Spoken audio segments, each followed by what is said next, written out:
François et Sébastien sont confinés, isolés, sur le bord de la folie. Heureusement, ils ont encore Internet pour jaser avec des amis et déverser leurs réconfortantes niaiseries sur le monde. Mesdames et messieurs, voici les survivants.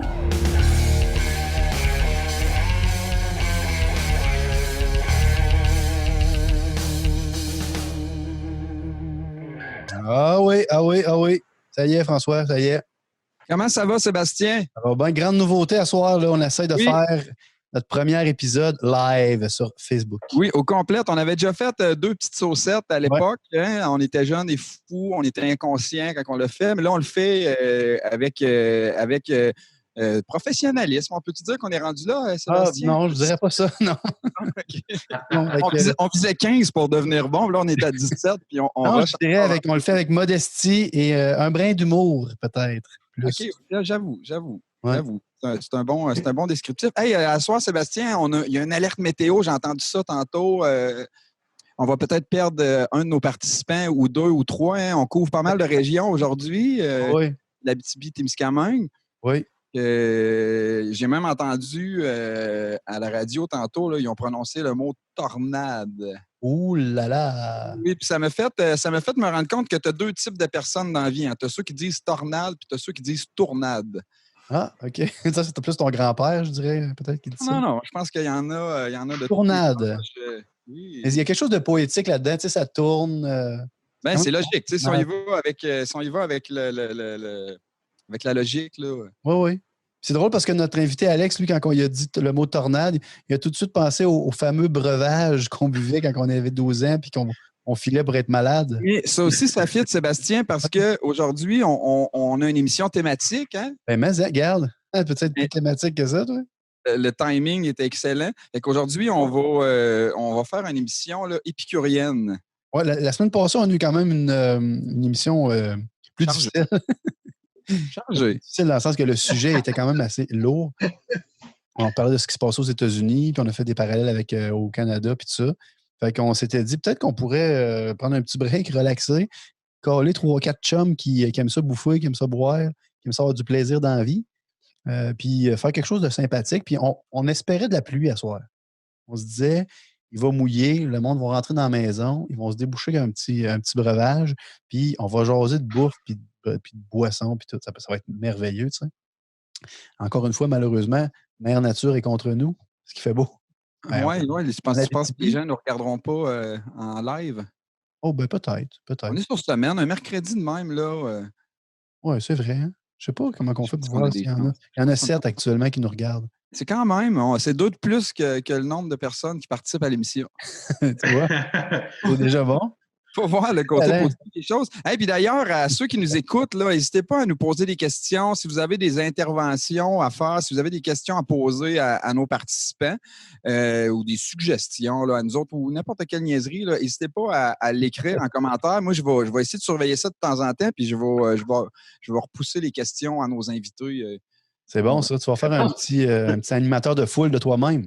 Oui, exactement. Fait que je vais lui faire taper les mains et toute le kit. Ça va être vraiment cool. Là.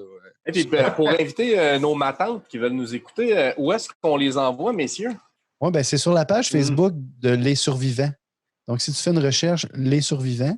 Ça s'appelle bien Les Survivants, mais oui. Non pas Les Survivants des relations toxiques. C'était l'ancien podcast. Le sujet! Le sujet à exploiter, ça. Ça, c'est moi qui François dans 2 ans. ou non pas Les Survivants de la pente fatale. On n'a pas fait de recherche de nom avant, tu comprends? On a comme fait... Mais quand même, on a regardé si le domaine était disponible. Puis, oui, c'est vrai. Mais bon, écoute, on devrait y aller avec notre premier invité, là, parce que je pense que les gars ils ont hâte de parler de bouffe.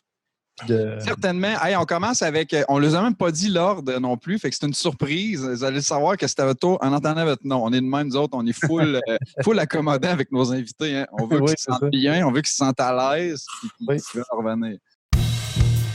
Alex. Patno. Merci Alex d'être là avec nous autres pour une 2e fois. Hey, ça fait plaisir. Quand tu es venu la première fois, honnêtement, on n'était pas trop sûr. On s'est dit un gars du Témis. On va-tu comprendre ce qu'il dit avec son accent? Et c'était dans l'objectif de donner une visibilité aux minorités. Oui. Oui. On va inviter quelqu'un de Témis, puis finalement, on s'est surpris à faire comme wow, il est donc bien cool, ce gars-là. Ouais. C'est pas bien cool sa page aussi. Toi, tu le connaissais un petit peu déjà. Moi, je l'ai découvert après le podcast, puis j'ai fait comme t'as raison, Seb. Là, ces assiettes, ils bottent des. Quand même, hein? Oui, hein? Oh que oui. Oh que oui.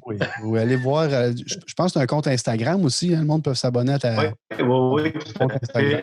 tout à fait. En tout cas, Alex, tu viens nous parler de quoi aujourd'hui? Toi, pas du Red Lobster, j'espère. Écoute, moi non plus, j'espère. En fait, je peux t'en parler si tu veux, mais j'ai pas grand-chose à dire à part ça goûte l'ail. Le beurre à l'ail.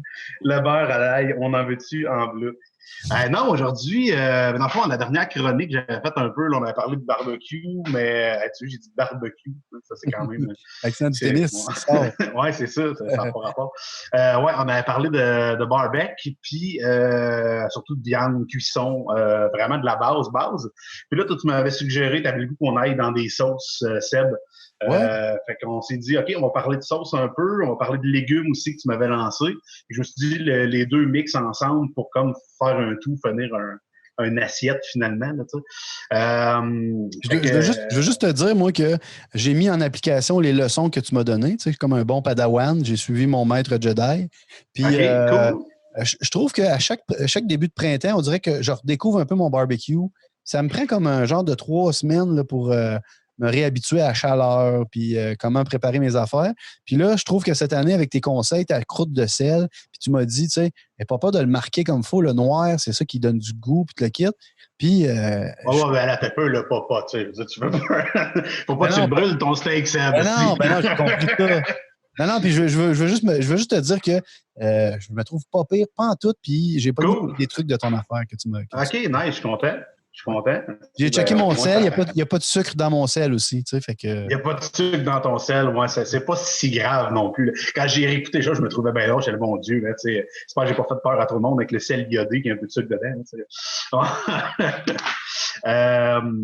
ouais, fait que c'est ça. Fait que là, dans le fond, on va commencer un peu, là, on va commencer par les légumes.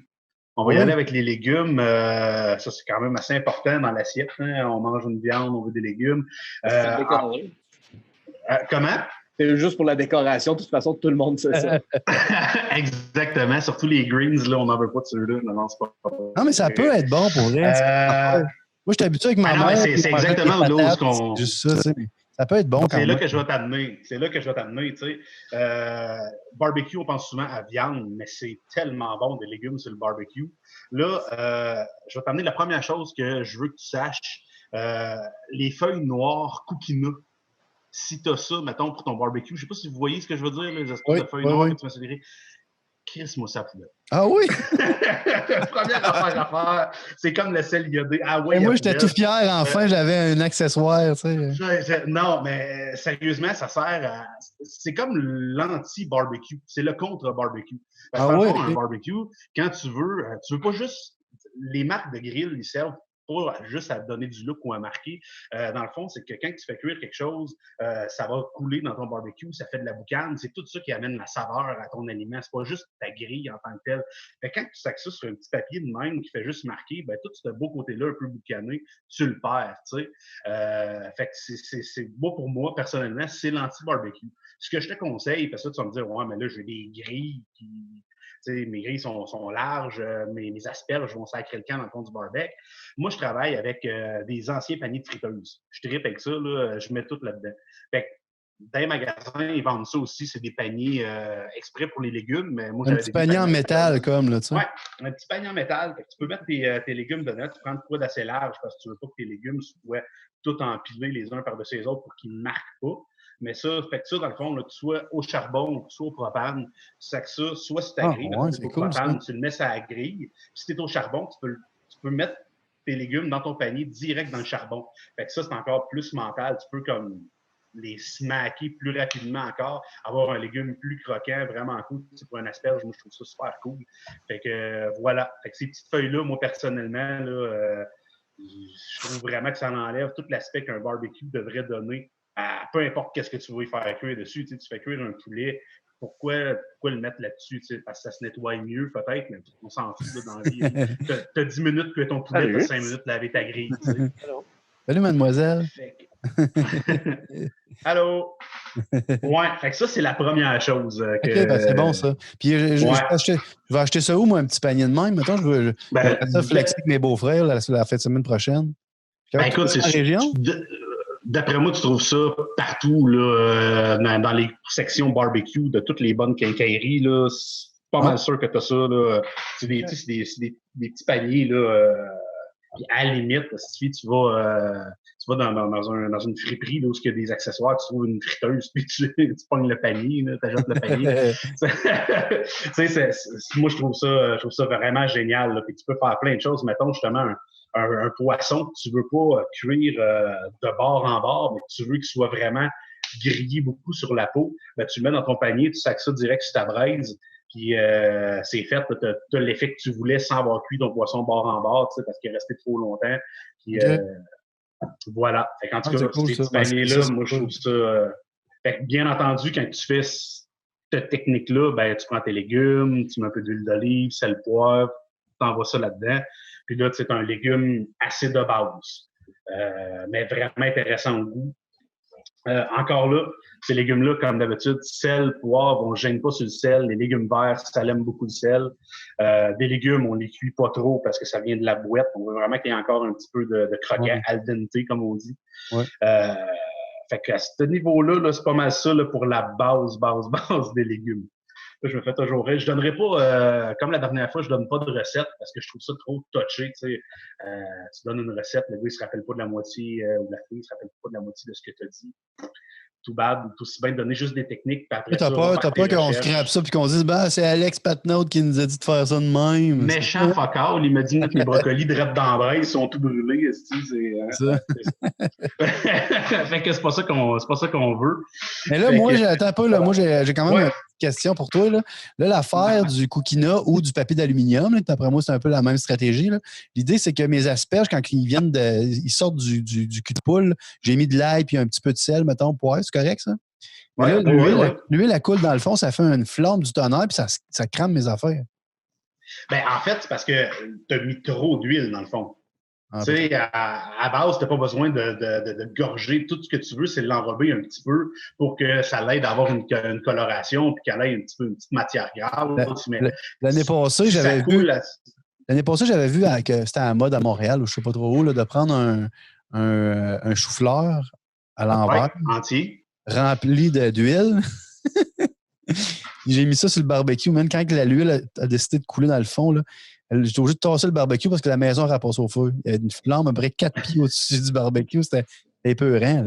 Ça me semble moins de poche là, avec le barbecue, Seb, depuis on est arrivé. Toi, t'as-tu gardé ton beau vril caché, là? On s'en rappelle encore. Là. Oui, c'est ça. J'ai dit à mon beau-frère, man, finalement, ton truc, là. C'est non.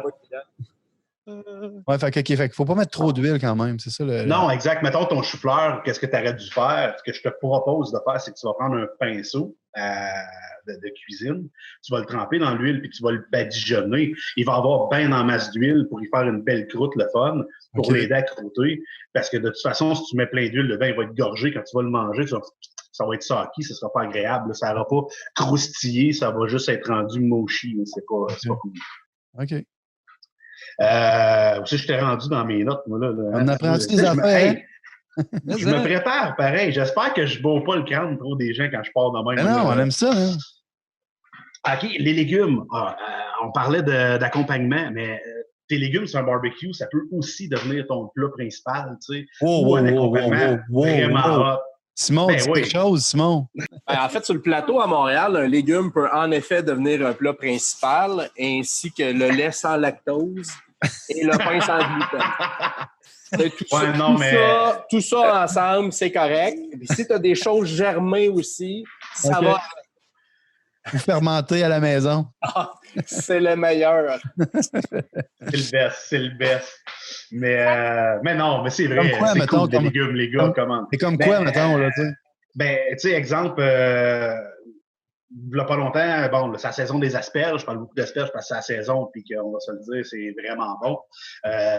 J'ai fait une salade des asperges. La moitié, je les ai fait griller. L'autre, je les ai passées à l'économe, là, aux épluches patates. Dans le fond, j'ai fait une salade avec ça. J'ai transformé en une espèce de salade César. J'ai fait une vinaigrette avec de l'ail fumé, avec une tonne de parmesan.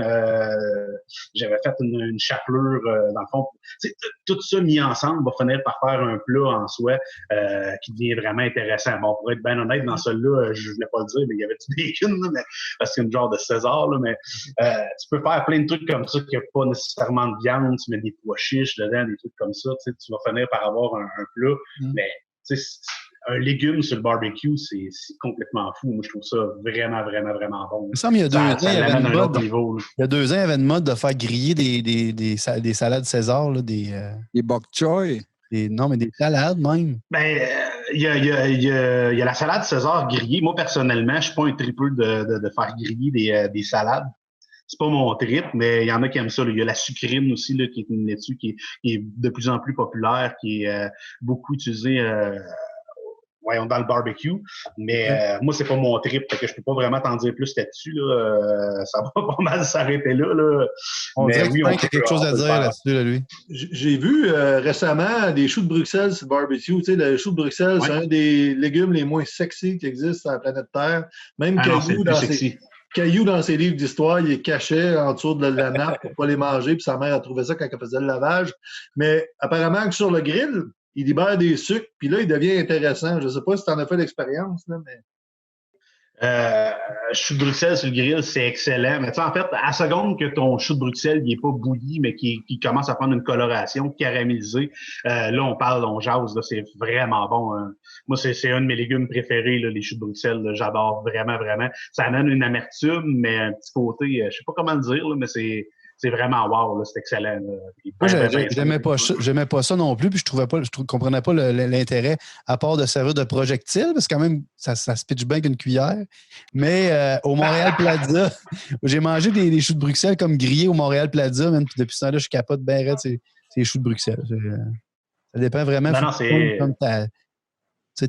fait, à toi de l'apprêter, peut-être, là. C'est pas compliqué, hein? En cuisine, tout est bon. Tu sais, moi, quand j'ai commencé en cuisine, là, je mangeais fuck all, mais je travaillais dans des restos. Excusez, j'espère que mes anciens chefs, patrons m'entendront pas, mais dans des restos de marde, tu sais. Fait que quand tu utilises des ingrédients de mauvaise qualité, c'est sûr que ça sera pas bon, tu sais. T'as une chance sur 6 de chacun de tes boss, moi, ça. Yes, c'est bon. Fait que, tu sais, voilà. Alex, je ne sais pas si tu es d'accord avec ça. Moi, je trouve que ce qui est vraiment le fun sur le barbecue, c'est de travailler un légume comme si c'était une viande, en fait. Des fois, on cherche beaucoup une recette pour un légume en particulier, mais il faut le travailler avec les mêmes épices qu'une viande. Puis, on va aller chercher souvent les saveurs qu'on va aimer dans un plat qu'on affectionne, dans un plat qu'on va affectionner. Puis, on parlait du chou-fleur tantôt. Moi, quelque chose que j'adore vraiment faire, c'est charbon de bois, en fait, puis prendre un chou-fleur avec un rub, le même rub que je prends pour mes côtes levées, que je fais fumer pendant plusieurs heures. Puis à ce moment-là, tu vas rechercher, honnêtement, le même goût, en fait, qu'on aime dans la viande des côtes levées, mais que tu es dans le chou-fleur. Puis pour le chou de Bruxelles, c'est un peu la même chose. C'est tellement un légume qui est gorgé de sucre que le noir que tu parlais tantôt, comme qu'on veut marquer notre viande, on va aller chercher cet effet-là rapidement sur le chou de Bruxelles, avec un peu de citron pour venir casser l'effet de gras, l'amertume, tout ça.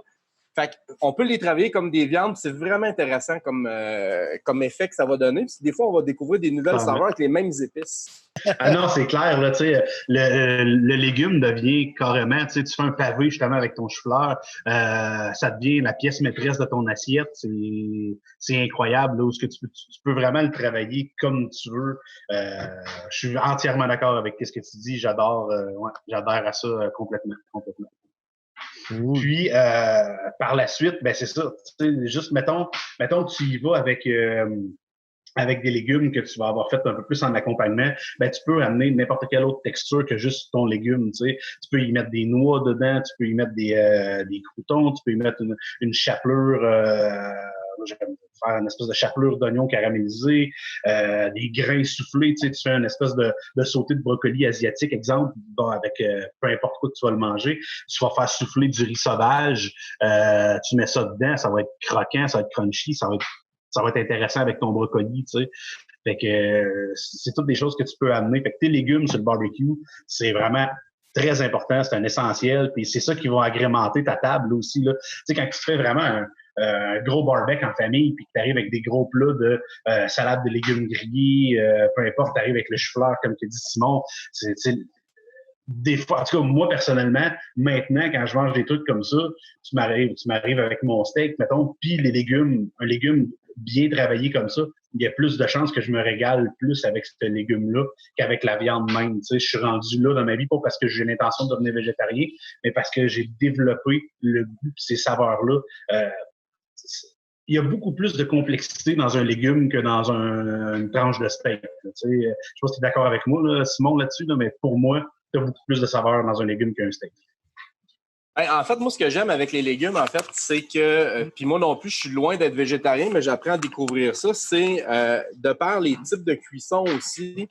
Pour un même légume, on va aller chercher un éventail de saveurs qui va être différent. Puis c'est ça qui est intéressant. Alors que je trouve que le steak, si on prend cet exemple-là, on est habitué de le manger de la même façon depuis toujours, puis on l'apprécie. Mais tu vas prendre une carotte que tu vas faire blanchir ou que tu vas faire sauter ou que tu vas faire griller. C'est le même légume, mais tu vas aller chercher des choses complètement différentes. 3 profils complètement différents. Oui, puis c'est ça qui est vraiment intéressant, je pense. Apprenons à redécouvrir autre chose que le légume bouilli, en fait, de notre enfance, qui nous attendrit le cœur à chaque fois qu'on le mange. Mais essayons des nouvelles affaires. Tu sais, tu vas faire un curry qu'on va toujours faire avec du poulet ou autre. Enlève la viande, rajoute ça par une complexité, tu sais, par des légumes, un fenouil, par exemple, qui va aller boire le lait de coco. Et là, on vient de chercher autre chose, puis on va aller chercher le craquant qu'on aime quand même ou la texture, mais on est dans d'autres saveurs. Puis ça, c'est vraiment le fun. Clairement. Puis en plus, c'est comme là, on est dans la belle saison qui commence. Il y a plein de légumes de saison qui vont arriver. Lâchez les épiceries, puis aller dans les marchés, puis aller voir ce que vos maraîchers ont à vous offrir. Vous allez tomber de vos chaises. Là, la carotte à l'épicerie versus la carotte que tu vas acheter de ton maraîcher qui va être au marché. Elle va être sucrée, elle va être gorgée de soleil, gorgée d'amour, tu sais, c'est pas pareil. Fait que magasinez-les vos légumes puis prenez-les de saison, tu sais. Même chose pour un fruit, là, tu sais, les fraises s'en viennent, bon, mais Colin, oui, elle est plus chère, puis on l'a qu'une fois par année, mais Christy, elle est pas mal meilleure que la fraise blanche qui vient du Mexique, tu sais. Fait que ça, c'est très, très important, tu sais. Peu importe ce que tu fais en nourriture, aliments de qualité. Tu sais, si tu veux un beau résultat, c'est sûr qu'il y a des choses que tu peux transformer, tu peux arriver à des bons résultats pareils, mais de saison... Avec bien du Beauvril, des fois. Non. Ça, il n'y a jamais vraiment rien qui a été réussi dans la vie du Beauvril. Je pose une question comme ça. On est un peu en fin de parcours là, quand vient le temps de la chaîne d'approvisionnement. Là. Tout à fait. Heureusement, avant ça, dans nos épiceries, il y avait plusieurs choses qu'on n'avait pas. Maintenant, on a. Mais il reste quand même que, tu sais, on a moins de choix, on a moins aussi de... Est-ce qu'on a moins de fraîcheur? Est-ce qu'on a accès à la même qualité? Tu parlais d'éléments. Ma question, c'est, est-ce que toi, qui es un chef, on a accès à la même qualité que, par exemple, quelqu'un qui cuisine sur le plateau, mettons? Ben, écoute, ça va dépendre du temps de l'année. C'est sûr que, et là, je ne vais pas mettre personne à dos, rien, là, mais c'est sûr que quand tu es en saison, mais tu as tes maraîchers qui sont ici, tout ça, c'est sûr, on va avoir la même qualité, tu sais.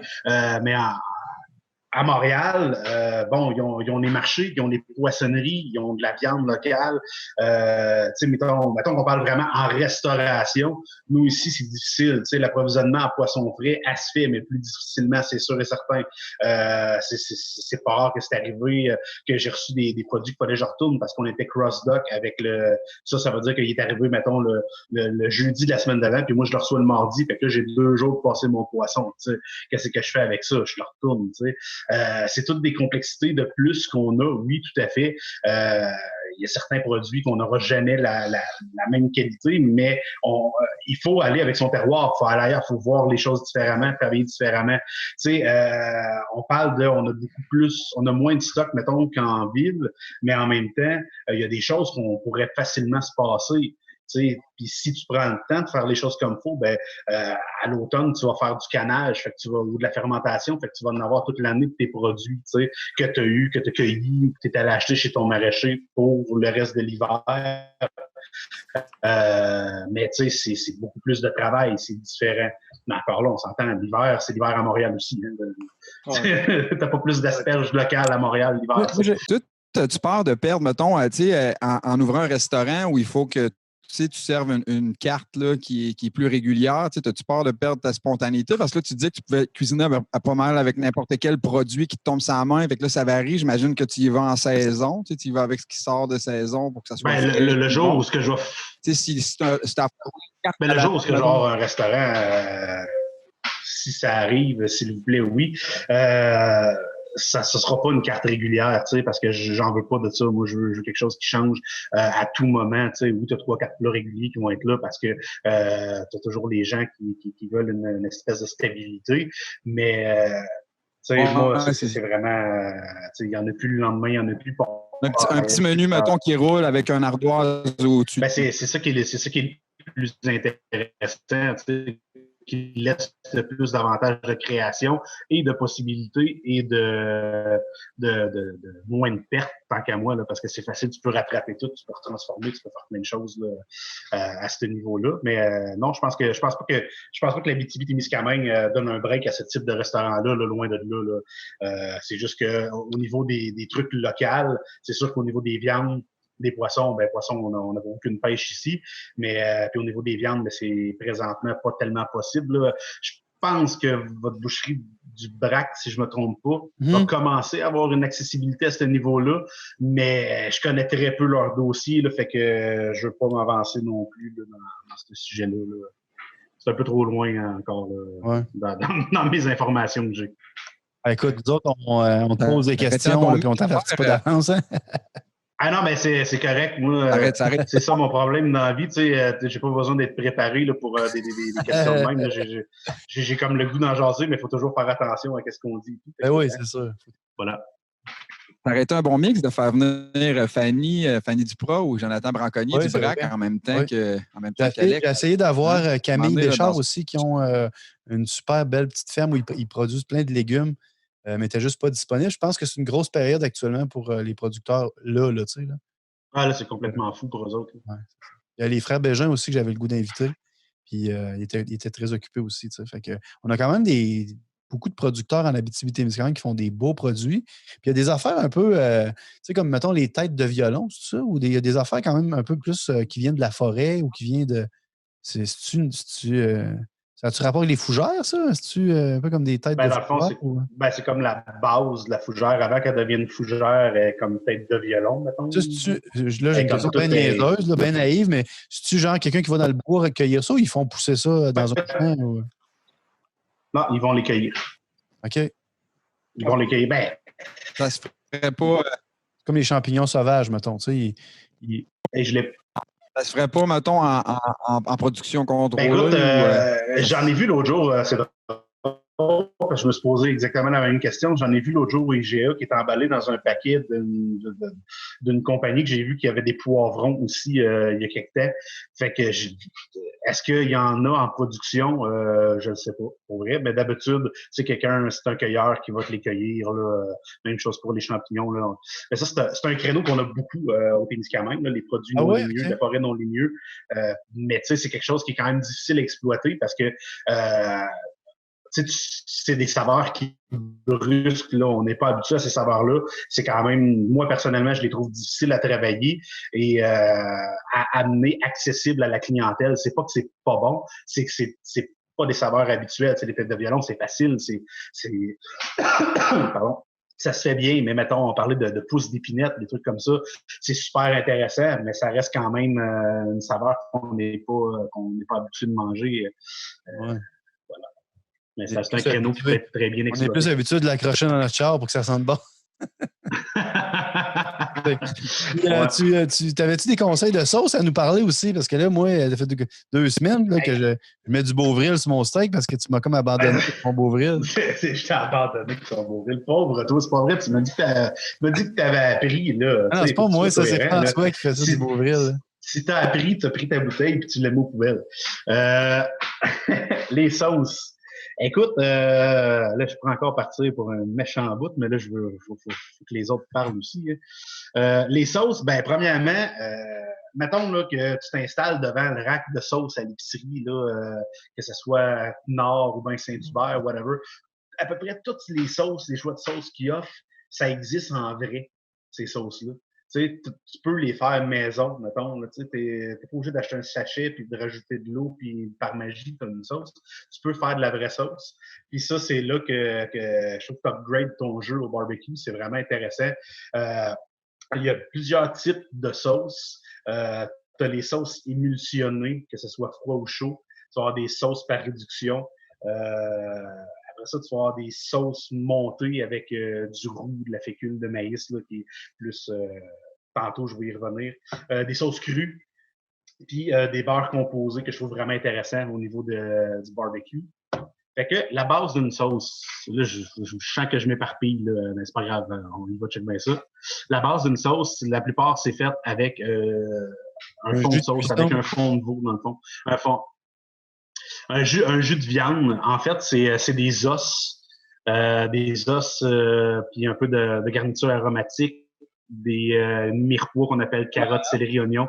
Puis ça, dans le fond, tu fais toaster ça au four, puis après ça, tu rajoutes du liquide là-dedans, puis tu envoies ça pendant 8 heures, 12 heures, 3 jours si tu les as pas fait rôtir. C'est bon, OK. Fait que c'est comme un contrat, là, tu sais.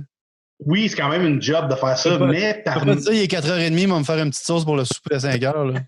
Mettons, si tu veux vraiment y aller avec une grosse, avec une base là, comme ça, non. Mais si tu veux, oui, parce qu'à cette heure, dans les épiceries, puis chez ton boucher, ils vont te vendre des petits plats. La plupart du temps, c'est la Maison du Gibier ou Canabec qui va te vendre ça. C'est des petits plats de fond de veau congelés. Fait que ça, dans le fond, c'est vraiment une base pour une sauce. Fait que ça, ce kit-là, c'est quelque chose que je préconise beaucoup là, dans les sauces. Fait que tu commences avec ça. Ça va être pour les sauces par réduction, mettons. Donc, tu veux une sauce au poivre, là, ta fameuse sauce au poivre, tu me parlais l'autre jour. T'en veux une vraie. Tu startes ça avec un peu d'échalote française, pas l'oignon vert, là, la petite échalote grise là, que t'achètes à l'épicerie. Ouais. Tu coupes ça finement, tu fais revenir ça dans un peu de beurre, tu vas déglacer ça avec du brandy, tu le fais flamber si tu te sens wide. Après ça, tu vas venir rajouter ton fond de veau. Mettons, tu mets ton petit plat de fond de veau là-dedans. Tu laisses réduire. Quand que je dis réduire, c'est que dans le fond, tu vas l'apporter à ébullition. Après ça, tu vas le mettre juste à un frémissement. Puis il faut que ce kit-là drop de moitié dans ton chaudron. Il faut qu'il droppe une moitié. Tu rajoutes de la crème. Il faut que l'eau s'évapore puis que tu te ramasses avec plus le jus concentré. Tu sais. Exactement. Tu viens avec un concentré de jus de viande, finalement. Puis ça, là, tu vas rajouter de la crème, puis tu vas rajouter les poivres que tu veux. Là, je vais vraiment très sommairement, mais tu sais, mettons, faire une sauce, c'est pas mal ça, la base de tout. Je te parle d'une sauce par réduction avec des jus de viande. Tu sais, après ça, mettons, dans les émulsions, tu vas la fameuse sauce hollandaise. Je sais pas si ça vous dit tout quelque chose, là, avec les œufs bénédictines. Oui. Bon, sauce hollandaise, c'est pas une poudre qu'on rajoute du lait et du beurre dedans. Tu sais, c'est vraiment, c'est quand même assez dur à réaliser. Mettons qu'on n'est pas habitué à faire des sauces. Fait que c'est sûr et certain que je vous lancerai pas là-dedans. Mais si tu vas sur Internet, tu fais des recherches, c'est super facile. Tu peux aller voir des vidéos sur YouTube, ils vont toutes te montrer comment faire. Pas sérieux, c'est vraiment des bonnes. C'est des sauces classiques qui sont vraiment, vraiment excellentes. Parce que dans les sauces émulsionnées comme ça, tu vas avoir la sauce béarnaise, qui est un peu comme la sauce hollandaise, mais dedans, au lieu de jus de citron, ça va être du vinaigre de vin rouge, de l'estragon. Puis ça, sérieusement, mettons, tu manges un steak frites, c'est comme personnellement la sauce par excellence. Là, c'est fou raide, là. Moi, j'adore cette sauce-là. Je m'en mettrais juste des fèves vertes sautées dans la braise, dippé dans de la sauce béarnaise partout sur le corps. Là, tu sais, je trouve ça vraiment... Comme la crème solaire. Facteur de protection de 30. Oui, ouais, non, d'après moi, tu grilles plus rendu là. Mais qu'à fond, puis que le beurre te pétille sur le corps. Ça me fait penser à voyons, les pilotes en l'air qui fait cuire un œuf, ça bédaine. Ben, c'est à peu près ça. OK. Voilà. Écoute, j'ai l'impression que je m'éparpille parce que finalement, je me rends compte que mon dossier sauce est beaucoup trop long et que je peux pas prendre tout le temps de tout expliquer en détail. Là. Sauce montée au roux, comme je parlais tantôt, on parle là, mettons, d'une béchamel. Tu sais. Ouais. Ça va être... Avec la farine. Roux, dans le fond, c'est le beurre et la farine ensemble, un peu cuit. Ouais, ça c'est le roux. Tu sais, fait que pour faire une béchamel, exemple, c'est ça. Pour aller vite. Je pensais qu'une sauce hollandaise, c'est une béchamel avec quelque chose de jaune dedans. Tu sais. Non, vraiment pas. Tu sais, dans le fond, là, vite fait, là, je vais t'expliquer la base. L'affaire jaune qui rajoute dedans. Extra jaune, s'il vous plaît. Extra jaune, ouais. Tu sais, mettons, on m'a écrit la phrase que je me suis marquée là pour émulsion, parce que je reviens à hollandaise, je vais t'expliquer vite fait c'était quoi la base. Ouais, je sais c'est quoi une émulsion, c'est un peu comme quand tu fais une mayonnaise, genre. Oui, c'est ça, exactement. Mélange hétérogène de deux substances liquides non miscibles. Exemple, un blanc d'œuf avec de l'huile, mettons. Oui, ben en fait, n'importe quel liquide qui peuvent pas aller ensemble, qui vont se séparer, finalement, t'incorpores de l'air, puis ils finissent par faire une émulsion. Brosse ça comme un malade, couler un petit filet, puis... Ouais, dans le fond, ouais. Avec, là, toi, mettons là, je te pose une question qui tue, là. Ouais, vas-y. Hein, malade, hein? Tes trois beaux-frères arrivent, là, puis le souper est dans 1 heure.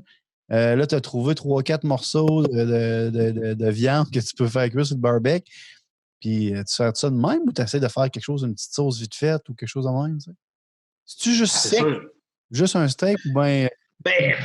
Ben, sérieux, ça va dépendre. Ça revient un peu à ce qu'on disait la dernière fois. Ça va dépendre de la qualité de ta viande. Tu sais. Si tu as une super bonne viande, comme présentement, moi, j'ai acheté à à un ami un cochon Mangalica. Fait que ça, c'est un cochon laineux qui est hyper gras. Cette viande-là, là, écoute, c'est hallucinant. Là. Je la fais griller, un peu de fleur de sel à la fin, puis tu manges ça avec rien. Là. Tu veux pas camoufler ça. C'est vraiment débile, c'est juteux. Fait que ça dépend vraiment de ce que tu as comme viande. Tu sais. J'achète un petit steak bien straight à l'épicerie parce que j'avais pas le temps, whatever. C'est sûr que je vais essayer de faire une sauce à ce moment-là, tu sais, si j'ai le temps. Là. Mais ça va vraiment dépendre de la qualité de ta viande. Ça, c'est clair. Là. Tu peux manger de la viande straight puis c'est délicieux. Okay. Sais-tu quoi? Je vais m'essayer. D'ici ta prochaine participation, là, je vais essayer de faire une sauce. Ça me fait peur. Juste de le dire, ça me fait peur un peu, tu sais. Mais ouais. Je vais essayer. Le pire qui peut arriver, c'est que j'envoie du monde à l'hôpital. Tu sais. Comme quand tu as fait ta kombucha. Le kombucha, c'est moi qui me suis ramassé à l'hôpital. Fait que ça, c'est correct, je pense. Tu sais. Hey, il y a Maude Bergeron. Il y a Maude Bergeron qui nous a écrit sur Facebook, qui nous a dit « Si vous avez la chance de vivre une soirée chef à domicile avec Alex, ça vaut tellement la peine. » Puis là, elle a mis entre parenthèses, une fois que ça sera permis, bien sûr. Oh. Ben, merci beaucoup. Merci beaucoup. Oh. Tu vois, fait que t'as des fans partout en Abitibi-Témiscamingue. Ben oui, quand même. Mais Simon l'a dit, là, le légendaire, c'est pas rien, ça.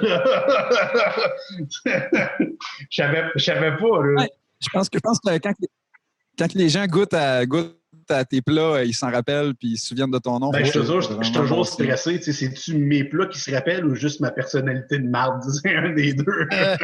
Il y avait un poil de barbe. Alex, quand tu fais un chef à domicile, tu prends-tu le temps de parler à tes convives? Tu prends-tu le temps d'expliquer ce que tu as fait? Parce que j'ai vécu différentes expériences. La bouffe était extra bonne, mais tu voyais des fois que le chef était pressé de passer à d'autres choses. Là, OK, je distribue ça. Pour que ça soit vraiment une expérience, il faut que tu partages quand même des connaissances. Es-tu d'accord avec cette philosophie-là? Ou... Tout à fait, entièrement d'accord. Écoute, moi, c'est pas compliqué. Hein. Premièrement, quand je parle avec mon client, ça va de soi que j'ai dit tout le temps, tu as le choix de je m'incorpore dans la soirée, je fais un tout avec vous autres, ou bien je suis complètement effacé. Tu sais. Mais peu importe l'option, là, parce que, mettons, quand je suis vraiment effacé, c'est que je cuisine mes choses puis je me mêle pas de la conversation. Puis l'autre, ben, je me mêle de on se mêle tout le monde ensemble. Mais peu importe, un ou l'autre, c'est sûr et certain que quand j'arrive avec mes plats, j'explique toujours c'est quoi que les gens vont manger, des raisons de pourquoi j'ai choisi ça. Parce que de la façon que ça fonctionne, c'est carte blanche la plupart du temps que je demande à mes clients. Fait que avec des notions, pas des notions, mais si on a des restrictions, mettons, on veut vraiment pas avoir de la allergie, des trucs comme exemple, là, les allergies, exactement. Fait que c'est ça. Fait que dans le fond, mais après ça, j'explique tous les plats. Moi, souvent, je vais avec ma conjointe, c'est elle qui est serveuse, puis elle sert. Pendant ce temps-là, moi, j'explique. Souvent, quand c'est des grosses gangs, c'est un plat chaud, je vais prendre la peine de l'expliquer avant de servir pour être sûr que les gens mangent chaud. Mais c'est sûr et certain que écoute, pour vrai, c'est jamais arrivé. Je pense que c'est arrivé une fois que les gens ont fait comme nous autres, on voudrait vraiment comme un peu avoir la paix, puis tout est là, mais c'est rare, là, la plupart du temps, on est toujours en conversation avec les clients, puis il y a vraiment une expérience alentour. Là. Sinon, c'est dole, là, c'est comme si tu un inconnu dans ta cuisine qui. Non, faut. Et je suis tout énervé, on a une question. Kate Mars qui dit Alex, quand tu fais du chef à domicile, t'arranges-tu pour amener l'alcool qui fit ou le monde s'arrange avec leur les gens s'arrangent avec leur alcool. Par contre, je peux faire des accords mets-vins. Je peux leur proposer. Je peux faire des suggestions exactement parce que moi je peux pas, j'ai pas de permis là, qui me permet de faire ça là. Ouais. Fait que, mais je peux faire les suggestions sans problème. Là. Mais c'est sûr que de t'avoir à la maison avec la passion que tu dégages quand tu parles de tes affaires, ça doit être cool, comme tu dis, Frank, là, de jaser avec toi puis de dire comment tu as fait ça. Puis ton cochon, là, moi, j'ai jamais entendu parler de ce nom de cochon-là, mais là, ça m'intéresse parce que tu en parles avec tellement de passion que c'est contagieux ton affaire, là, tu sais. Ah ben cool, merci bien. Mais toi, c'est sûr que tu vas aller faire une recherche en plus tout de suite quand on va avoir fini. Cochon, l'aimé. Je peux sûr partir un élevage. Tu me connais trop bien. Hey, merci beaucoup, Alex. Vraiment intéressant. Ça fait plaisir. Écoute, je reviendrai une autre fois pour reparler des sauces, finalement, là, vu que je n'avais trop loin à dire. Ben, je vais m'essayer. Je t'enverrai la photo du résultat. Hey, merci beaucoup, Alex. On y va-tu avec un autre invité? Ça a bien été aussi au niveau connexion. Hein? On avait peur de perdre Alex, puis finalement, on était un peu déçus parce qu'on espérait que sa maison parte dans une tornade, puis finalement, non. Mais tu restes d'autres. Une tournade. Hey, on y va avec le deuxième invité. Alors, c'est les attributions surprises.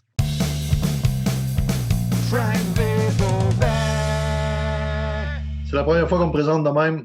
Bon, bonsoir, Francis. Bonsoir, Pierre. Monsieur Beauvais. Ça va bien, Monsieur Beauvais? Oui, ça va bien. Et puis là, je t'ai allumé avec Alex, là, je t'ai allumé, c'est comme un feu de camp. Hein? Là, c'est sûr, là. Là, il parle de bouffe, de sauce, de légumes grillés. Là. Moi, j'ai un party de saveurs dans ma tête. C'est drôle parce que la dernière fois qu'Alex est venu, il y avait Randa Napki qui était dans l'émission.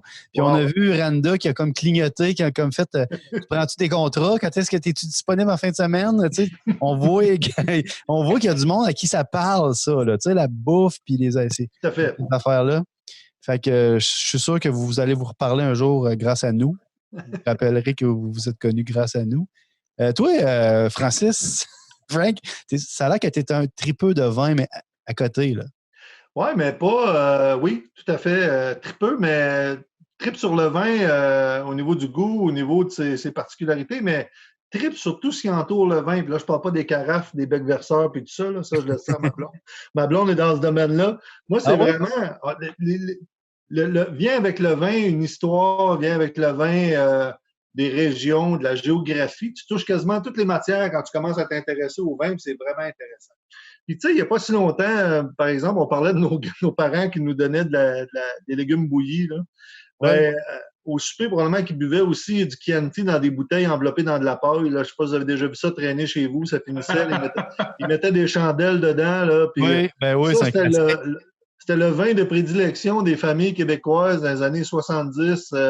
Début 80. Après ça, il y a eu des vins... François, c'était plus du Bébé Doc, d'après moi. Là. Bébé Doc. Arfan des Neiges. Black Tower, Blue Nun, Name It. Puis éventuellement, la SAQ s'est ouverte sur le monde pour devenir presque une multinationale de l'importation de vin. Puis là, les Québécois ont ouvert leurs horizons vraiment. Puis c'est une période de démocratisation du vin. Là. On a accès aux meilleurs produits dans le monde. On peut goûter à peu près de tout ce qu'on veut, de tout ce qu'on peut. Puis c'est vraiment fantastique. Cependant, et j'ajouterais, et non pas cependant, c'est pas une opposition, c'est que, évidemment, la SAQ, elle existe pour faire de l'argent, elle existe pour réaliser des profits puis verser des profits aux Québécois. Fait que, elle a des obligations mercantiles qui fait qu'elle va choisir des produits X plutôt que des produits Y. Mm-hmm. C'est là qu'arrivent les importations privées. Les importations privées, c'est un phénomène qui n'est pas nouveau du tout au Québec, mais qui longtemps était un peu le dark side of the wine. Tu sais, t'importais des vins, wow, c'était réservé à une certaine caste, puis c'était difficile d'avoir. C'était des vins chers. Faut-tu que ce soit une agence reconnue qui puisse faire ça, mettons? Ou En fait, il y a des agences au Québec qui ont des alliances avec des producteurs à l'étranger. Fait que, puis tout passe par la SAQ quand même. Ces agences-là importent le vin, c'est stocké dans les entrepôts de la SAQ, puis représentent ces producteurs-là étrangers au Québec auprès de clients qui sont des restaurants, la SAQ dans certains cas, et des particuliers comme vous et moi qui voudraient acheter du vin d'importation privée.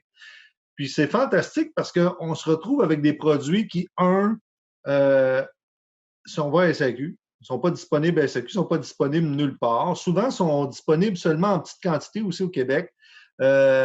Une agence fait venir, par exemple, 3000 bouteilles dans une année pour tout le Québec. C'est pas tant de bouteilles. Quand il n'y en a plus, il n'y en a plus. On attend à la même date l'année suivante pour en avoir d'autres.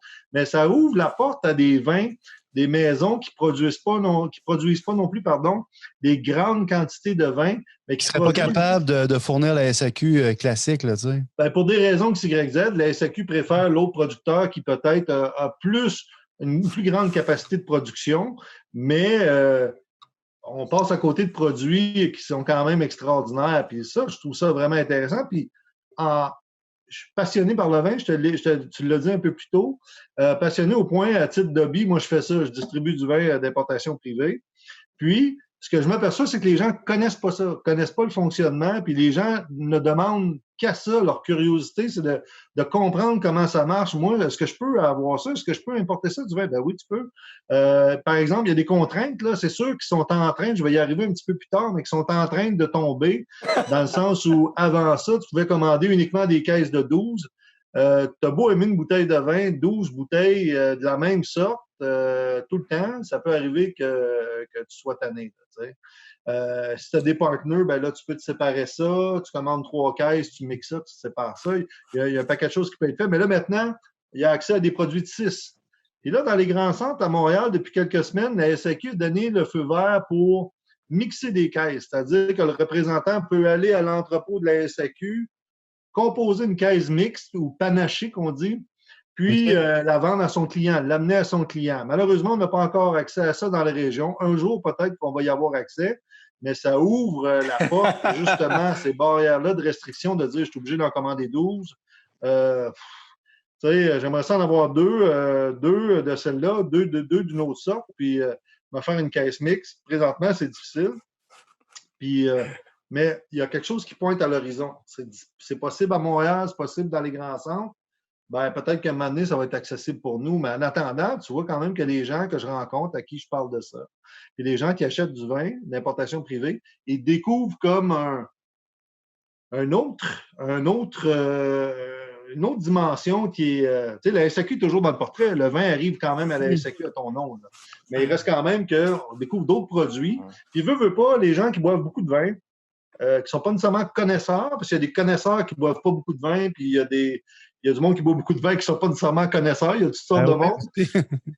La SAQ a beau être grande et fournie et avoir beaucoup de produits. Quand tu y vas régulièrement, à chaque fin de semaine, chercher ton vin, tu peux finir par avoir le sentiment que... Tu as fait le tour. Tu as fait le tour un peu, tu sais. Ouais, tu sais, la façon dont le magasin est placé, je vois souvent les mêmes produits, puis maintenant, tu peux avoir l'impression... Quelqu'un peut avoir l'impression qu'il a fait le tour. C'est là qu'il vient l'option intéressante de pouvoir aller ailleurs puis essayer d'autres produits qui ne pourront pas être essayés autrement que par l'importation. Là, toi, mettons, là, quand tu dis là, que tu t'intéresses au vin, mais à tous les éléments de ça, j'imagine que tu t'es payé le triple d'aller visiter quelques petits châteaux ou quelques petits producteurs à l'extérieur? Ou...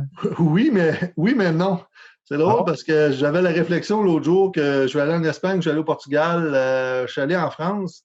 En Provence, c'est la mecque du vin rosé. Là. C'est pas, ça peut être le fun de visiter un vignoble quand même, mais c'était moins interpellant que...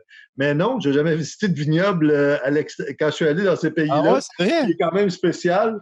Mais ouais. je me le jure, j'ai la particularité d'avoir une blonde qui ne boit pas de vin, donc on ne tripe pas solide là-dessus dans les mêmes affaires. Là. Quoique un vignoble, c'est très beau. Mais je me garantis de le faire grâce à des contacts. Là. Ce serait bien intéressant d'aller visiter. Toi, t'es du genre à te commander du vin, mais de les cacher, pas que ta blonde les voie et que les bouteilles arrivent, c'est ça? J'ai compris rapidement que je pouvais avoir accès à des meilleures bouteilles étant donné que je n'ai pas besoin de les partager. Là. Oh! J'avais appris de quoi, moi, d'un restaurant à l'époque. Là, je ne sais pas si c'est vrai ou si c'est encore vrai, mais sur les étiquettes de vin, c'est supposé qu'il y a comme. En tout cas, je sais qu'en France, ça fonctionnait comme ça. Tu n'avais pas le droit de représenter comme autre chose que le vignoble où tu travaillais. Fait que, tu ne pouvais pas, mettons, mettre une image de château si tu n'avais pas ce château-là dans ton vignoble. Tu ne peux pas mettre. Il y avait des lois de même pour que tu puisses retrouver un peu la place d'où vient ton vin juste avec l'étiquette. C'est parce que les appellations contrôlées sont à différents niveaux, dépendant du pays, parce qu'elles existent pas mal partout sous différentes formes. Les Français étant les champions de l'appellation contrôlée, là, tu bois un Bordeaux, là, c'est un Bordeaux. Tu peux pas 50 pieds à côté, c'est plus un Bordeaux, même si c'est un vin qui va avoir quand même, on s'entend, certaines caractéristiques. Là. Il est dans le même terroir, les vignes proviennent de la même place, il y a la même période d'ensoleillement, mais c'est pas un Bordeaux. Donc, les Français sont forts là-dessus. Donc, c'est fort possible ce que tu me dis par rapport à ça.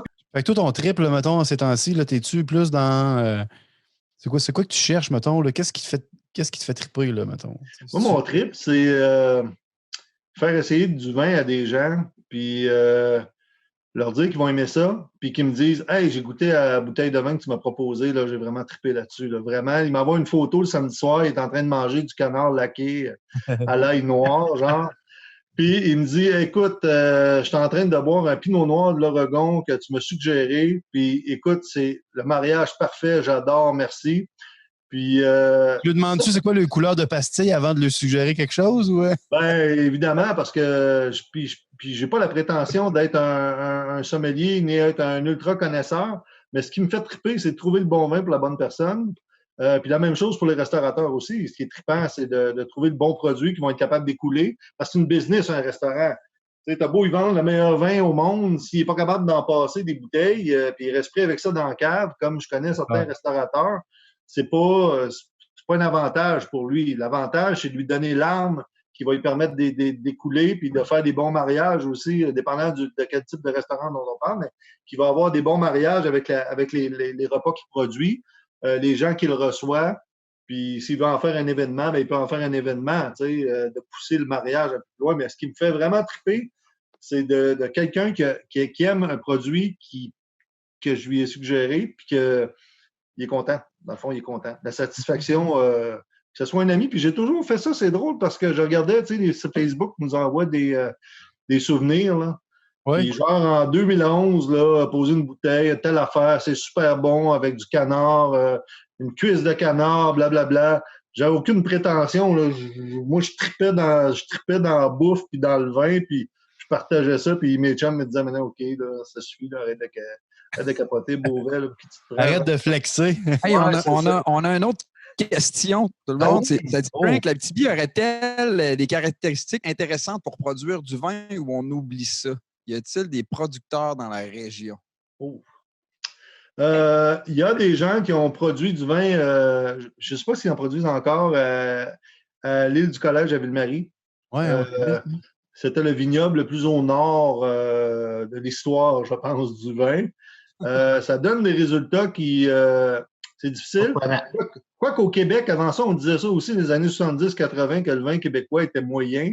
Là, il commence à avoir vraiment des beaux produits dans le vin blanc, entre autres, dans le vin rosé, dans des régions comme l'Estrie. Ils ont eu vraiment des bons résultats. Mais en Abitibi, c'est difficile, ça prend du soleil, puis ça prend des températures chaudes pour produire un raisin de qualité.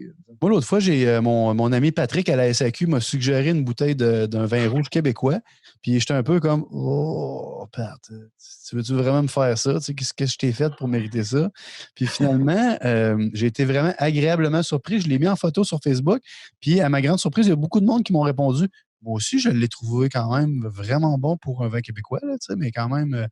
Fait que peut-être que ça se développe aussi, puis il y a peut-être espoir que les choses s'améliorent.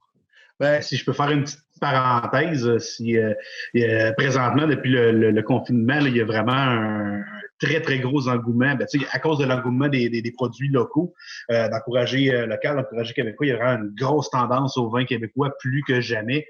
Puis il y a vraiment des beaux produits qui se fait, là, puis on va vraiment se sortir. Les vins oranges aussi, il y a des trucs vraiment cool. Les cidres québécois, les vins québécois, là, ça a vraiment sorti, là, on dirait, de l'ombre là, plus que jamais présentement. Puis je pense que on est ailleurs hein, là-dedans. Frank, là, je sais pas si tu les connais un peu, mais c'est complètement autre chose. Là. C'est pas des saveurs qu'on est habitué de goûter dans le vin, mais c'est très intéressant là, comme produit. Je te dirais que je les découvre, puis moi aussi, puis je retiens ce que Seb dit. La journée où on va dire qu'on a arrêté de dire, c'est comme une femme, là, quand on dit telle femme est belle pour son âge. Ben non, elle est belle tout court. Elle a 20, 30, 40, 50 ans, c'est une belle femme. Ben le vin, c'est la même chose. La journée où on va arrêter de dire. C'est ça parce que tu as 50 ans, là. La journée où on va dire c'est bon, ce vin-là, plutôt que de dire c'est bon pour un vin québécois. C'est comme déjà là, si on le sous-classait. Ouais, moi, je suis persuadé qu'à l'aveugle, là, il y a des produits.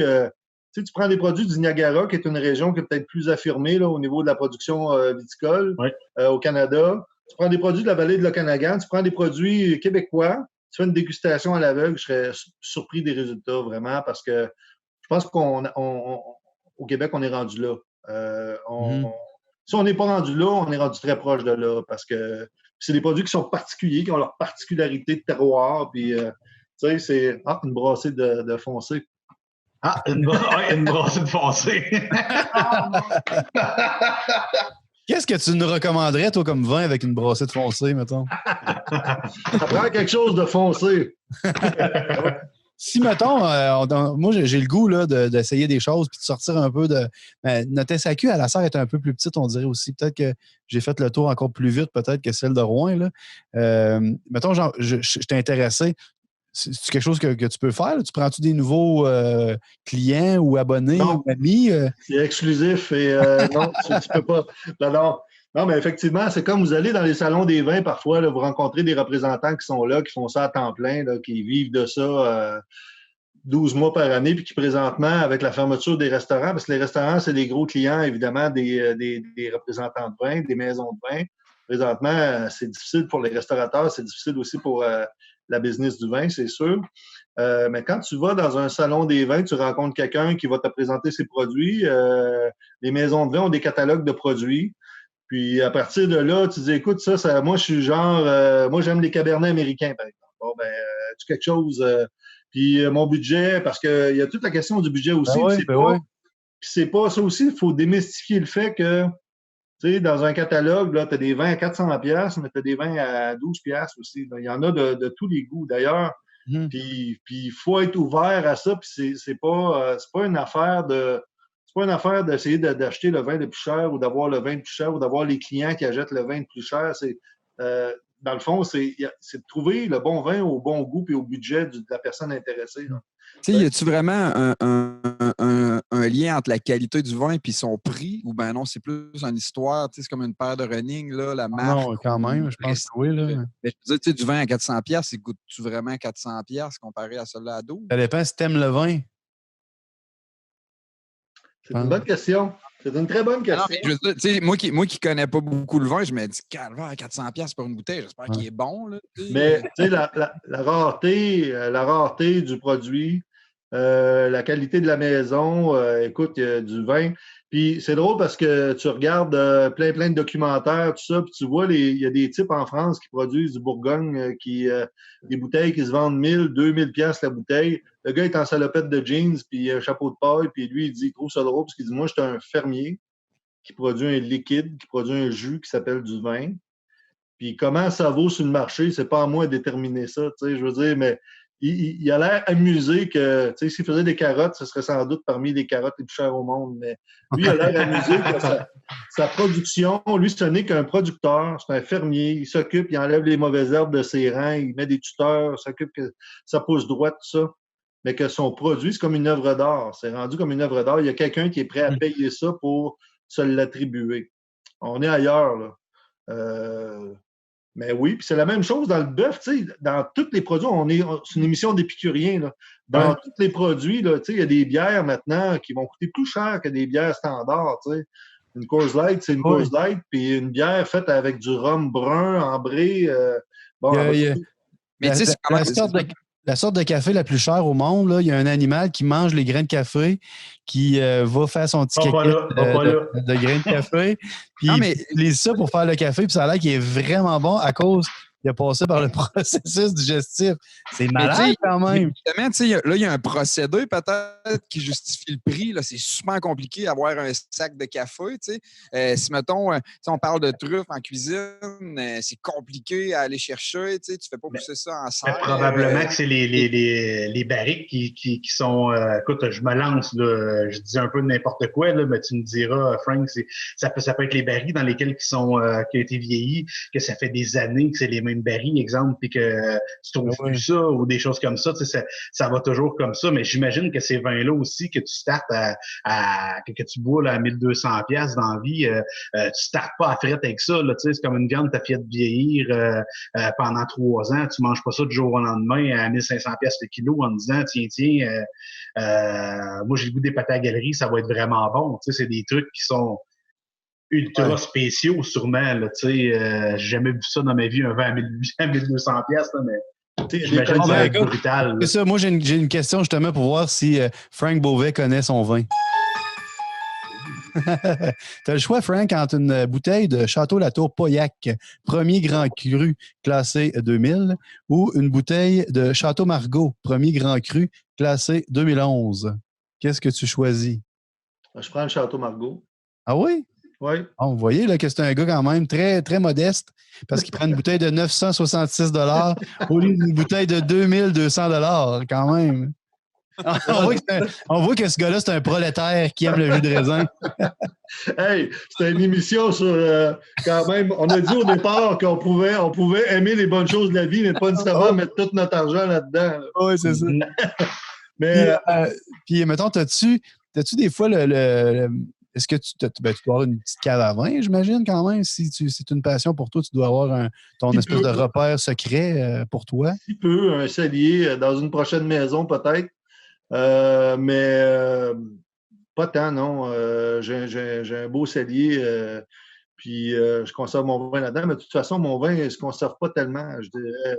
C'est un peu le problème des gens qui aiment le vin. C'est ça ma prochaine question. Y a-tu des bouteilles en particulier que tu dis, je vais la boire à telle occasion dans 10 ans ou dans 20 ans ou dans 30 ans? J'ai essayé. Ah oui, OK. J'ai pas eu tant de succès dans la conservation du vin. Un jour, j'aimerais ça être grand, mature, puis être capable de faire ça. Là, mais, c'est ça. J'ai des bons amis, par exemple, qui ont plus de succès, qui sont capables de garder des vins longtemps. Puis ça donne des expériences vraiment le fun. Des fois, le vin, 10-15 ans plus tard, il est vraiment wow ou il est vraiment... Ah oui, OK. On a des attentes qui sont tellement grandes par rapport à ce vin-là que finalement, on est un peu déçus. Okay. C'est comme acheter une pièce de viande à la boucherie. Là, tu prends du bœuf wagyu, puis là, tu dis ça va être le meilleur steak au monde que je vais manger. Il y a d'autres facteurs qui rentrent en ligne. Il goûte trop le Beauvril, puis là, t'es... un peu moins de Beauvril. On peut-tu faire vieillir n'importe quelle sorte de vin? Peux-tu conserver n'importe quelle sorte de vin? Non, les cépages nobles se conservent mieux. Souvent, tu vas voir sur des étiquettes que ça peut être un bon vin d'une très bonne qualité à très bon prix, puis ils vont te dire qu'il est bon à boire maintenant. C'est pas un vin de garde. Là, mais les vins italiens, les vins français, les vins des vieux pays je pourrais même pas t'expliquer pourquoi, ont une tendance à avoir des meilleures capacités de garde. Ça a-tu un rapport avec la bouteille ou avec le bouchon? C'est toute la même chose? Non, ça a un rapport avec le cépage que j'ai appris, ouais. Il y a des cépages qui font en sorte que le vin se garde mieux que d'autres. Il y a un documentaire sur Netflix, Sour Grapes, ça raconte, je ne veux pas faire le spoiler alert, là, mais il y a beaucoup de fraude dans le secteur du vin, des grands cavistes, là, des multimillionnaires qui achètent des bouteilles justement à 5 000 $, 4 000 $, 10 000 $, name it. Puis c'est vraiment intéressant parce que là, souvent, le FBI enquête, ils s'aperçoivent que parmi les plus grandes caves à vin aux États-Unis, de richissimes milliardaires, il y a peut-être 30% du stock qui n'est pas ce qu'il prétend être. Donc, ouais, c'est vraiment intéressant à regarder parce qu'il y a vraiment un marché aussi. Tu sais, vous disiez tantôt, est-ce que ça vaut la peine d'acheter des bouteilles à 2 000 $, 3 000? Tu sais, il y a des gens, juste par copycat, vont faire ça. Tu sais, si lui est capable de s'en acheter, moi, je vais m'en acheter. Tu sais. Mais ils n'ont aucune idée du produit qu'ils achètent. Puis, ça peut faire monter les prix, c'est comme un peu de la spéculation, là, rendu là. Oui, parmi les gens qui ont les moyens de se payer ça, des bouteilles à 4, 5, 10 000, on n'est pas là pantoute. Pantoute, mais c'est intéressant de voir que, justement, cet attrait-là pour le luxe fait en sorte qu'il y a des faussaires, comme dans toutes les autres sphères de la vie. Là. Des fois, il y a une espèce de vernis, un peu de prétention là, par-dessus ça. Moi, j'ai visité un château à Bordeaux, puis un peu comme tu disais tantôt, là, le propriétaire était là avec nous autres. Il a viré une barrique à l'envers. Il a débouché des bouteilles. Puis on a essayé des trucs. Puis c'était vraiment... Il était super cool. Puis après ça, j'étais allé chez Skinner. Là, c'est en Colombie-Britannique. Là. Puis tu voyais que c'était comme un peu fake, le devanture. Il y avait des Porsche enlignés en avant. Ça avait l'air un peu plus Disney, le patente. Ouais. Là. Fait que là, j'ai comme compris que des fois, c'est pas nécessairement le look qui fait que le vin va être... peut-être de meilleure qualité. Tu sais. Frank, en fait, là, moi, je suis tout le temps fasciné par le prix du vin, tu sais, en me disant, tu sais, c'est-tu comme un peu les œuvres d'art? Tu sais, en fait, à un moment donné, tu peux trouver ça beau à 20 $, tu peux trouver celle-là à 2000 $, puis ce qui fait qu'elle vaut 2000, c'est que c'est la réputation, il est coté, c'est que les gens qui connaissent ça. Penses-tu que le vin, c'est un peu ça aussi? C'est un ensemble de facteurs. Tu sais, tu as un producteur qui produit du vin depuis 1800, mettons, en France. Je pense qu'il doit commencer à savoir comment ça marche. Tu sais, quand ça fait 5-6 générations là, qu'ils produisent des grands crus, c'est sûr que lui, il part sur une note favorable. Tu sais. Parce que moi, c'est tout le temps la question que je pose aux gens qui trippent vin. Tu sais, en fait, toi, tu tripes dans quel range de prix d'habitude? Tu sais? Ouais, c'est bon, ça, comme question. C'est une bonne question. Puis, moi, mon rêve, c'est de trouver une bonne bouteille en bas de 10 $. Je suis réaliste. C'est une blague. Peut-être si tu allais en Bulgarie, par exemple. Parce que ça, c'est la même chose que la bouffe. On parlait beaucoup de bouffe tantôt. Là.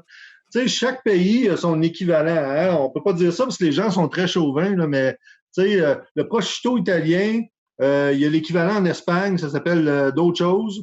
C'est des méthodes de vieillissement qui sont différentes, mais le produit se ressemble beaucoup. Ben, le vin, c'est le pata negra. Oui, exact. Qui se nourrit de noix ou de cocottes de noix, de glands qui tombent sur le sol. Et qui... Mais mettons, le prosciutto est beaucoup moins cher que le pata negra. Oui. Ouais? Oui, ça ressemble beaucoup. Ouais. Mais la question à Simon, là, c'était bon, là, c'est toi, mettons, es-tu capable de te satisfaire d'une bouteille à 20 $ ou tu fais comme un mercredi peut-être, là, mais pas un samedi? Là? Différents ranges, c'est vraiment une bonne question parce qu'on y réfléchit souvent, puis les gens qui achètent du vin se posent aussi la même question. Souvent, les gens vont me dire je veux avoir une coupe de bouteille, là, c'est un vin de semaine.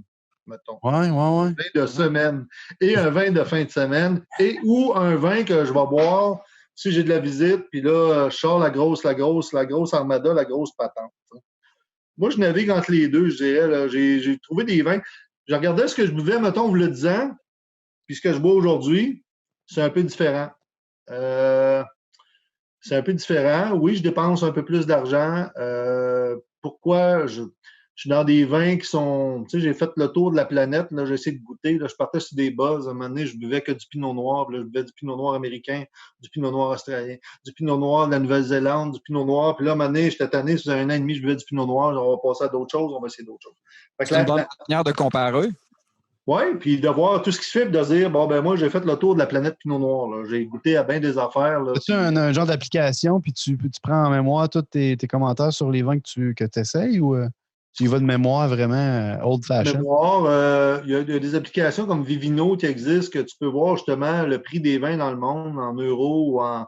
Des fois, on fait le saut au Québec, par exemple. On peut être capable de comparer un vin américain qu'on achète à sac puis qu'on regarde son prix sur les marchés. C'est sûr que tu fais la différence de la monnaie, là, le taux de change, mais c'est intéressant. Puis tu peux laisser des commentaires. Fait que tu as la retraçabilité de tes propres commentaires sur le vin si tu l'as aimé ou pas. Là. J'ai-tu répondu à ta question, Simon, ou je me suis en fait, non, mais je comprends que, tu sais, en fonction du mode, puis avec qui, puis tu sais, tu sors pas les mêmes outils. C'est pas les mêmes jouets qu'on prend pour s'amuser, mais puis ma question, c'était simple, c'est que je me disais, il y a des trucs excellents à 20$, puis il y a du monde qui vont dire, non, moi, en bas de 80, je goûte à rien. Puis ça me fait toujours bien rire, parce que moi, j'ai du fun dans différentes gammes de prix, puis je suis loin d'être un connaisseur, tu sais, en fait. Là. Oui. C'est ça qui est intéressant d'aller, tu sais, des vins français en bas autour de 20$, il y en a, mais il y en a moins, par exemple. Des vins américains sont plus chers aussi. C'est pour ça que quand tu vas dans des pays comme l'Argentine, le Chili, l'Espagne même, tu vas avoir un rapport qualité-prix qui est vraiment, vraiment surprenant. Parfois, des vins dans le 20$ qui sont vraiment des bijoux, là, des beaux vins bons. Puis, tu sais, c'est toujours ce que ça goûte dans ta bouche quand tu en prends une gorgée aussi. Là. Moi, je peux dire, c'est bon, c'est bon, c'est bon. Puis toi, tu peux être à côté, tu peux dire, moi, j'aime pas ça. C'est très, très, très personnel comme goût, le vin. Là. Vraiment. Ça se développe beaucoup, là, tu sais. Il y a une question d'accompagnement aussi, j'imagine. Avec quoi que tu le prends, tu pourrais avoir un vin à 20$ qui est mal accordé avec ton repas, puis ça ne le mettrait pas en valeur. T'as raison. Puis aussi, juste où tu le bois, dans quelles circonstances, avec qui. C'est ça, je m'en allais dire. C'est tellement circonstanciel, le vin. Tu sais, je veux dire, si c'est un mood, là aussi, là, tu sais, des fois, t'es juste pas dedans, fait que tout goûterait un peu. Tout, t'aurais pas le goût, là, tu sais. Moi, j'ai bu des vins à 25$ que je boirais que ça pour le restant de mes jours, là, tellement que c'était bon, là, tu sais. Ouais. Puis on dirait que nos papilles évoluent, tu sais. Un vin que tu trouvais super bon il y a 2 ans, peut-être que tu n'es plus rendu là, comme tu dis, avec ton pinot noir. Peut-être que tu as évolué, tu as goûté à d'autres affaires, puis tu as comme fait « Ah, OK, un peu », tu sais. Je trouve que c'est un peu à l'image de la vie. Tu sais, plus tu vieillis, plus tu recherches un équilibre, plus tu recherches. Fait que, tu sais, quand tu es jeune, là, tu cherches des vins qui sont fougueux, qui goûtent beaucoup la barrique, qui sont, tu sais, en vieillissant, on dirait que tu cherches, c'est ce que je pense, là, ça vaut 5 cents ce que je dis, là, mais tu cherches des vins un peu plus équilibrés. Moi, c'est barrique. Un peu plus, des vins équilibrés, tu cherches des vins un peu plus subtils, tu sais, des goûts, des arômes qui sont un peu plus développés, plutôt que quelque chose qui est, je sais pas. C'est moins brut, plus de subtilité et plus de saveur, là, plus de finesse. Ouais. Les accords mais vins, tu sais. J'ai déjà acheté des bouteilles, sorti des bouteilles avec des amis, des bonnes bouteilles, puis à un moment donné, tu regardes dans le milieu de la soirée, il y a quelqu'un qui boit ça dans un verre au kiff en plastique, tu sais, un Amarone à 80$.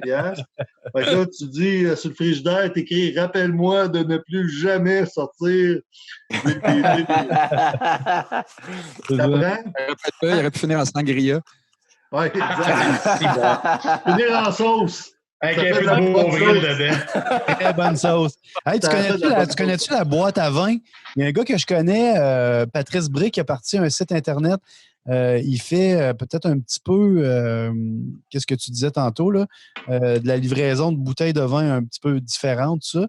Puis lui, on parlait tantôt là, de l'explosion de la COVID, puis tout ça. Là. Son site Internet, il a fait comme une croissance de fois 2000 depuis 2 mois. Là. Il capote bien raide, il fournit pas, il livre partout au Québec, tout ça. Ça, c'est quand même peut-être cool pour un amateur qui même de l'Abitibi-Témiscamingue. Oui, ben oui. C'est intéressant, ça? Ou Ben oui. Puis le COVID a fait en sorte que les gens ont passé beaucoup plus de temps à la maison, ont passé beaucoup plus de temps... Ça, c'est une appréciation qui est totalement personnelle, rien de scientifique. Là. Ils ont passé beaucoup de temps au clavier, beaucoup de temps sur l'ordi, en télétravail. Oui. À un moment donné, il va un petit peu sur Facebook, est exposé à des trucs. Puis là, comme Facebook nous espionne, vous le savez tous, Si on pense au vin, on a une annonce de vin. Tu sais. Je pense que ça marche avec la pensée, là, toi. Je pense que avec la pensée. Aussi. Le 5G qui fait ça, c'est pour dire. D'après moi, à ce soir, j'en ai pour 5 ans, on voit des vidéos de vin, des pubs de vin, ça n'arrêtera pas. Le monde, je pense qu'ils ont le temps de penser à ce qu'ils veulent manger, ils ont le temps de penser à ce qu'ils veulent boire. Puis je pense que c'était une période un peu plus, justement, tranquille, où les gens ont le temps d'apprécier ces choses-là, puis de se donner la peine de magasiner, puis d'explorer. Fait que je ne suis pas surpris quand tu me dis ça. En tout cas, la partie féminine chez nous a été au toast là, pendant le confinement. Oui. Toi, t'es resté sobre? Je bois pas beaucoup d'alcool. Non, hein? OK. J'ai des amis qui appellent ça le Covin et non pas le COVID. Covin. Hey, merci beaucoup, Frank Beauvais. Vraiment le fun. Oui, j'ai tout le temps du plaisir à écouter des gens passionnés de parler de leur passion. Et là, on a un autre tripeux là, que j'ai hâte d'entendre aussi. Là. On ne sait pas si c'est qui, le suspense. Simon Guévin. Oh, avec un petit bongo à la fin, toi. Avec un petit bout de bongo à la fin. Oui, c'est bon. C'est Simon Guévin, le bongo. Salut, Simon. Côté exotique. Qu'est-ce qui s'est passé chez vous, là? T'as pas payé ton bill d'hydro? La lumière est fermée? Ben, parce que je voulais être poli, puis je voulais pas me lever et aller ouvrir la lumière, mais... c'est correct, non, c'est bon. Pour mettre de l'ambiance. C'est ça, nous autres, on a pensé... Là, on se disait, on veut faire une émission sur la bouffe, sur le plaisir de la table, sur les bons breuvages, tout ça. Puis, depuis une couple de semaines, j'ai des images qui me reviennent de chez vous, là. Les petits desserts avec des petites taches dessus, puis des pains à la bière, puis des fois, je me trouve loin de chez vous, là, parce que je pense que je pèserais beaucoup plus... je tournerais autour du 300 livres si j'étais pas loin. C'est comme le reste, il faut y aller avec modération, je pense. C'est ça. Vous autres, comment ça se passe avec la COVID, là, pour commencer, mettons? Dis-nous donc un peu. Vous avez recommencé, vous êtes réouverts? En fait, on a... Parce que Simon Guévin, c'est le nouveau propriétaire depuis 2 ans, 3 ans? 3 ans, oui. 3 ans du Saint-Honoré. Boulangerie-pâtisserie Saint-Honoré. C'est ça. Puis, en fait, le COVID, c'est une drôle d'histoire pour nous autres parce que, étant donné qu'on est un producteur, en fait, de pain, on est considéré comme un service essentiel. Puis, malgré tout, on a fermé les portes quand même de la boulangerie. Puis, la raison est aussi simple que j'avais plus personne pour travailler. Okay. Donc, les employés ne voulaient pas être au public. Tu sais, on ne savait pas comment que ça allait virer. Le côté restaurant, tu veux dire, il était fermé, mais le côté boulangerie, parce que vous avez fait de la livraison, puis de kit, là, tu sais. Fait qu'on a été quelques jours à se demander qu'est-ce qu'on allait faire, puis ça a commencé en disant, hey, on a de l'inventaire un peu de desserts, puis tout ça qui sont prêts, qu'est-ce qu'on va faire? Puis on a dit, hey, moi puis ma blonde, on jasait, on dit, qu'est-ce qu'on va faire avec ça? On dit, hey, on va faire un petit groupe d'amis proches de nous autres qu'on sait qui viennent au Saint-Honoré tout le temps, puis on va liquider on va vider notre stock. Ça, on sait comment que ça vire, ces histoires-là. Hein? Puis ça a viré qu'on a invité 35 personnes, puis 2 semaines plus tard, on faisait 180 livraisons, en fait.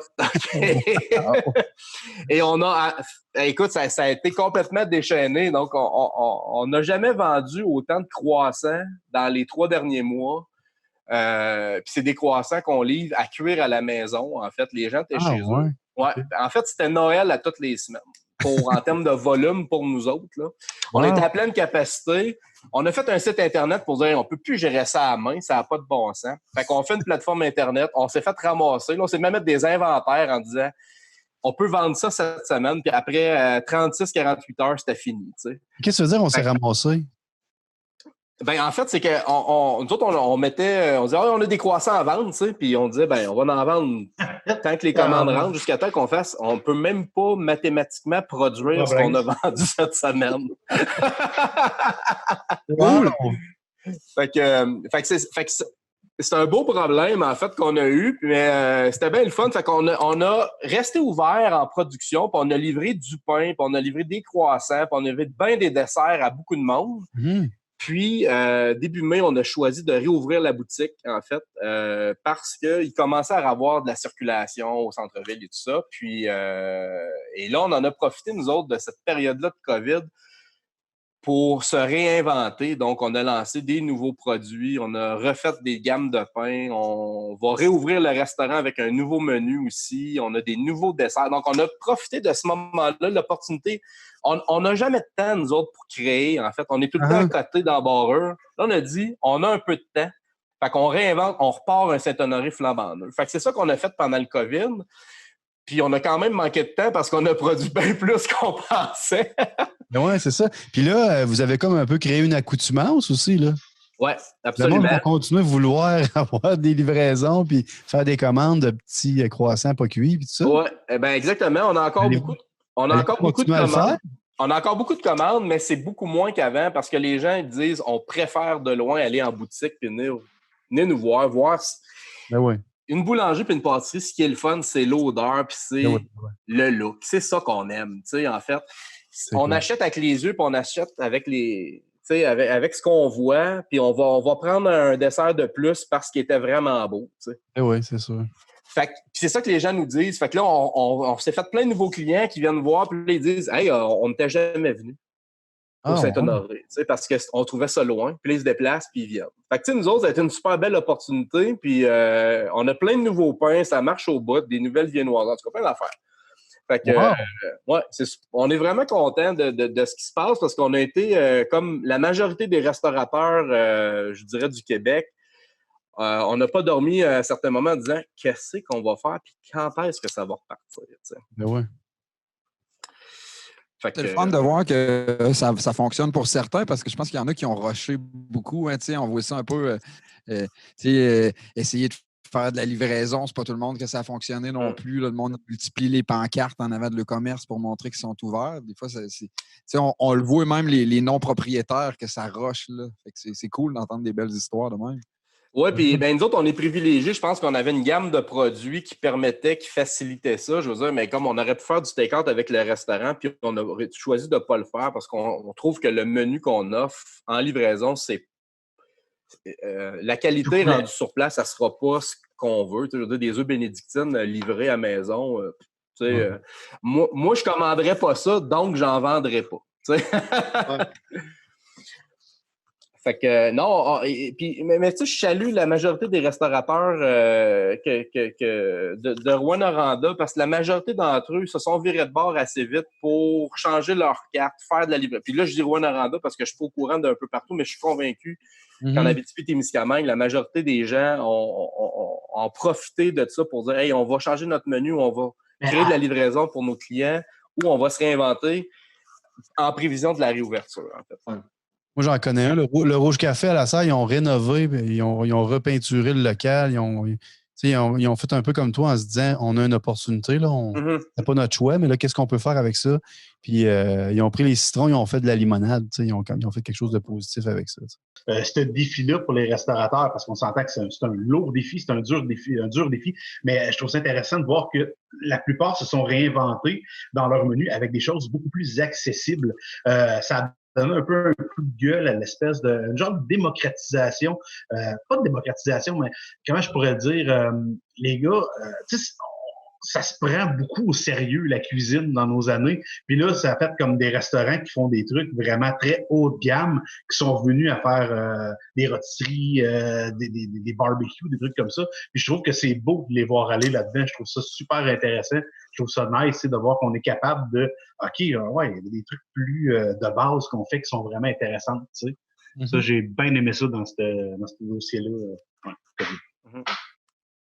Fait que là, vous autres, vous êtes officiellement réouverts avec, mettons, les tables sont plus distanciées, puis avec les mesures de précaution, là, ou c'est en cours, ou ça s'en vient? Ou... Ça s'en vient, en fait. Le gouvernement a annoncé que les salles à manger pouvaient être réouvertes à partir du 15 juin, donc de lundi de la semaine prochaine, mais avec c'est les petits caractères, en fait, qui sont, je dirais, compliqués à appliquer. Tu sais, faire une bulle de 2 mètres alentour d'une table quand dans un établissement comme nous autres, on est configuré. 2 mètres, c'est la différence entre le comptoir de livraison puis la dernière chaise au bout de la table. Puis dans 2 mètres, moi, j'ai à peu près 8 personnes d'assis en temps normal.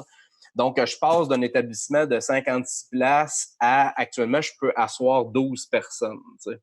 Donc, on a fait le choix, nous autres, de ne pas ouvrir la semaine prochaine parce que à 12, puis ceux qui ont eu des restaurants, puis ceux qui vont au restaurant, 12, d'une part, c'est plate dans l'ambiance. Un restaurant vide, c'est pas le fun. Tu sais, l'expérience d'aller au restaurant, c'est qu'il y ait d'autres mondes. Même si ce que tu manges est bon ou pas bon, si l'ambiance est mauvaise, tu n'auras pas eu une belle soirée. Et un des facteurs qui fait que l'ambiance est bonne, c'est y avait-tu du monde, en fait. T'sais. Puis là, dans le contexte actuel, on peut pas le faire. Puis à juste titre, je veux dire, c'est correct comme ça, mais bon, les critères font en sorte que c'est moins évident pour les restaurants qui sont configurés comme le mien, puis d'autres à Rwanda, puis d'autres dans vos villes-villages, qui fait que quand tu sors la tape à mesurer, ça rentre pas, en fait. Il y a une réalité physique à un moment donné, tu sais. Puis vous autres, chez vous, à cause du comptoir à emporter, ça donne un peu la liberté de prendre cette décision-là aussi, peut-être. Là. Oui, c'est ça. Moi, j'ai le luxe, en fait, de dire je redémarre pas à 100% ma cuisine parce que j'ai quand même un bon chef d'affaires par les pains, par les viennoiseries, par les croissants, puis par... écoute, ma cuisine, les gens de ma cuisine ont été super créatifs. Ils ont dit, Simon, on va créer des nouveaux produits d'appel qui vont avec du pain. T'sais, on s'est toujours concentré à faire du pain puis des pâtisseries. Là, on dit, hey, quand tu viens chercher du pain, en réalité, là, ce que tu viens chercher, c'est du stock pour faire un 5 à 7. Tu viens chercher une baguette, là, souvent, c'est ça. Qu'est-ce que ça prend dans un 5 à 7? On va avoir des terrines, on va avoir des produits le fun, frais, que tu trouves pas nécessaire. En fait, tu veux pas faire 8 petits tops, puis tu veux pas aller faire... à retourner à l'épicerie. Fait que là, on a développé plein de produits. Fait qu'on fait du gravlax, on fait de la mousse de saumon fumée à chaud, on fait des terrines. On a commencé à commander du fromage de nos fromageries régionales qu'on met dans nos vitrines pour que la personne qui vient de chez nous peut s'organiser un panier de pique-nique, en fait, puis repartir avec des produits. Puis, la prochaine étape, ça va être du vin, probablement, Frank. Parce que le pain, c'est la base de la majorité de nos repas, en fait. Puis on dit, on veut permettre aux gens de venir chez nous puis de dire, écoute, juste en allant au Saint-Honoré, puis en allant à la petite épicerie à côté, les saveurs folles, on est capable de s'organiser puis de repartir à la maison. T'sais. Ça, c'est l'équipe de ma cuisine qui ont dit, Simon, on a du temps, nous autres aussi, on va se réinventer puis on va proposer des nouvelles affaires. C'est cool. Puis surtout que les épiceries, ces temps-ci, c'est un peu compliqué à l'épicerie. C'est encore un peu...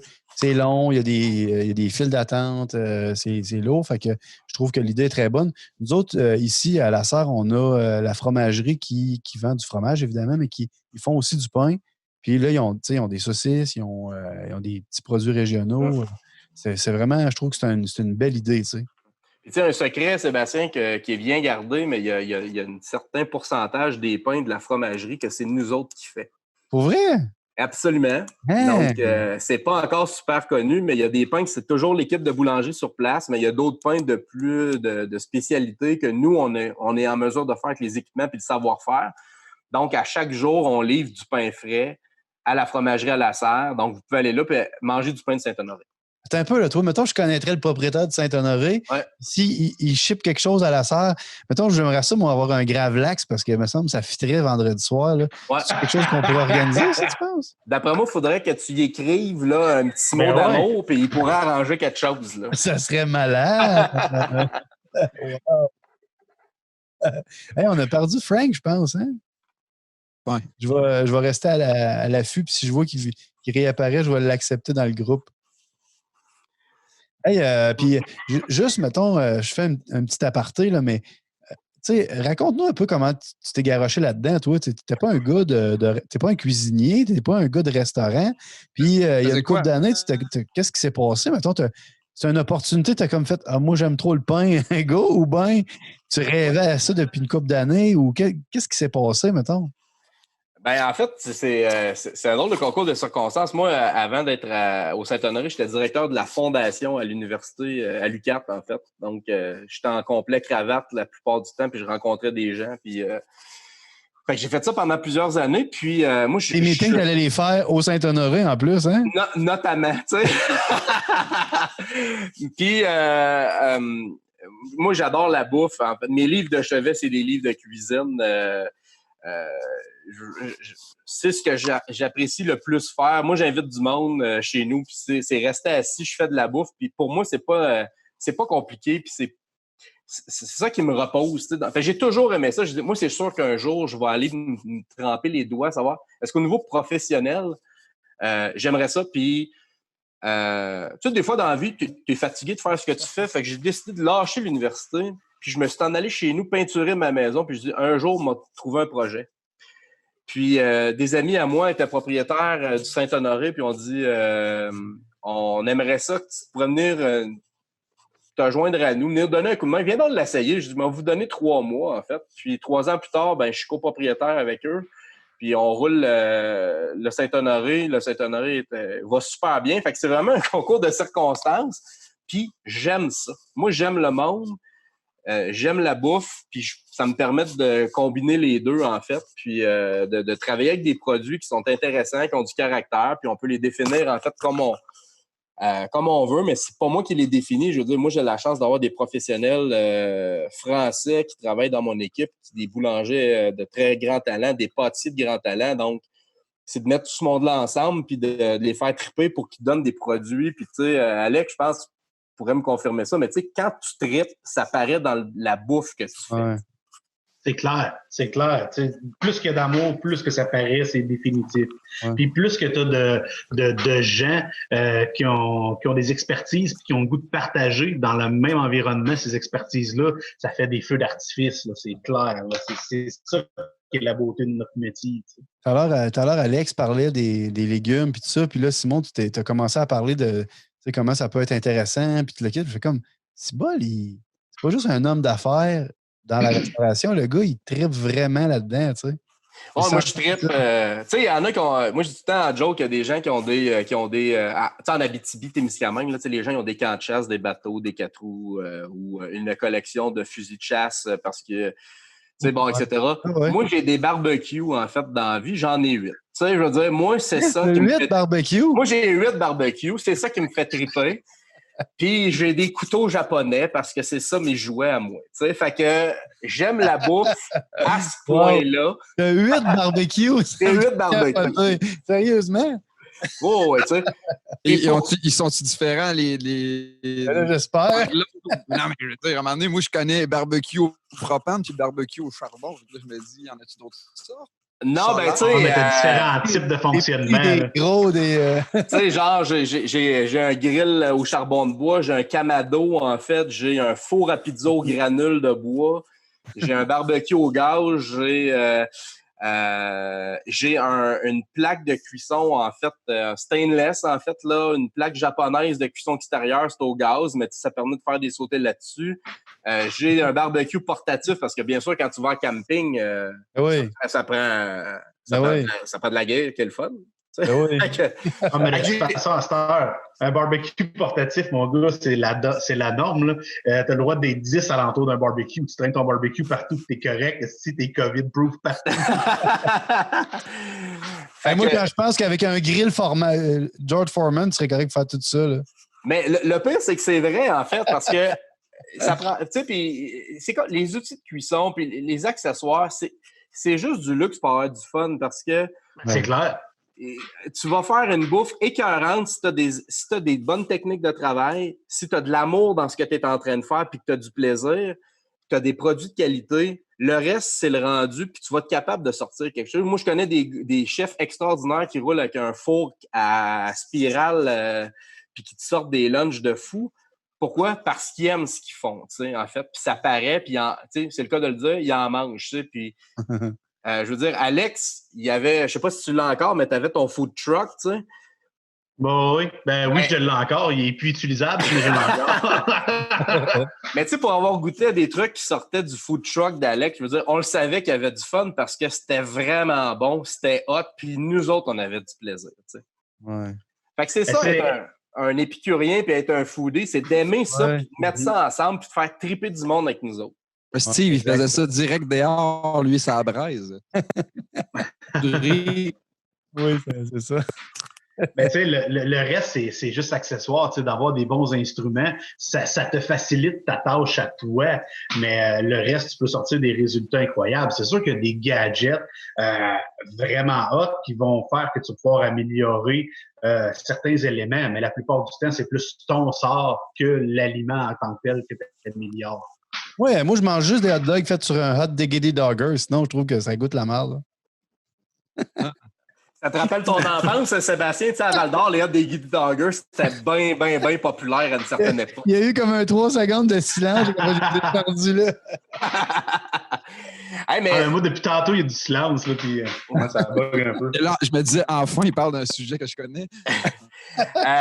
Tu sais, Sébastien, en fait, tout le monde, il y a quelque chose que la crise du COVID, je pense qu'elle a créé chez les restaurateurs, puis chez même la population, en fait, je crois que ça leur rapprochait les gens à l'importance de supporter les producteurs qui sont près de nous, en fait.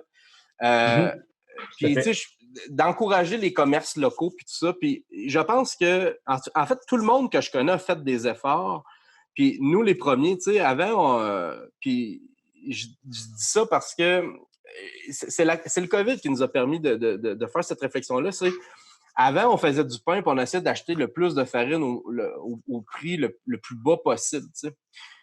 Puis pendant le COVID, on a fait tout le monde va avoir besoin d'aide. Fait qu'on s'est tourné vers des nouveaux fournisseurs et là, on achète de la farine qui est 100% Québec, dont une forte proportion vient du Témiscamingue. Ah oui?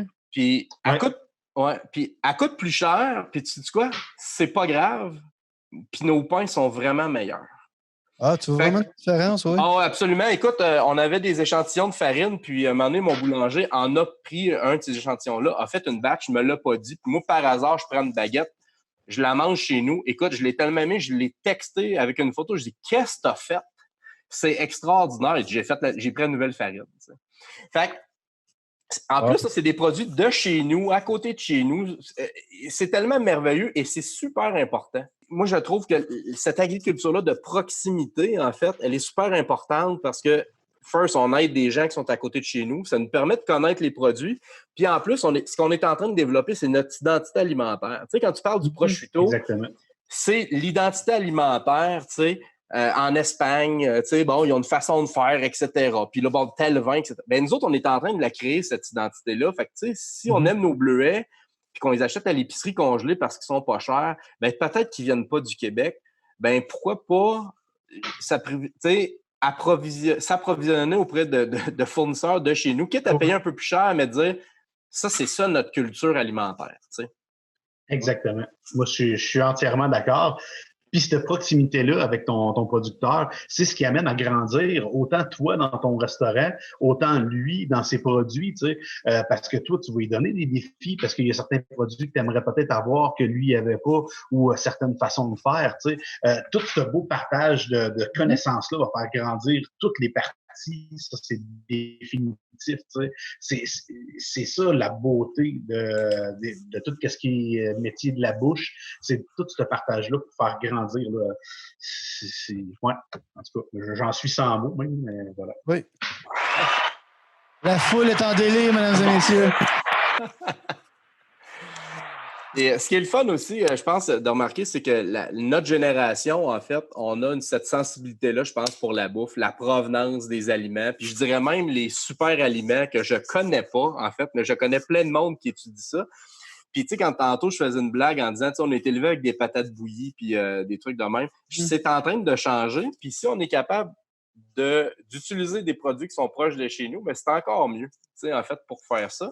Ce qu'on est en train de développer, c'est des gens qui sont conscients de ce qu'ils mangent, de la provenance d'eux, puis de savoir que c'est du monde comme nous autres qui font pousser ces aliments-là au bout.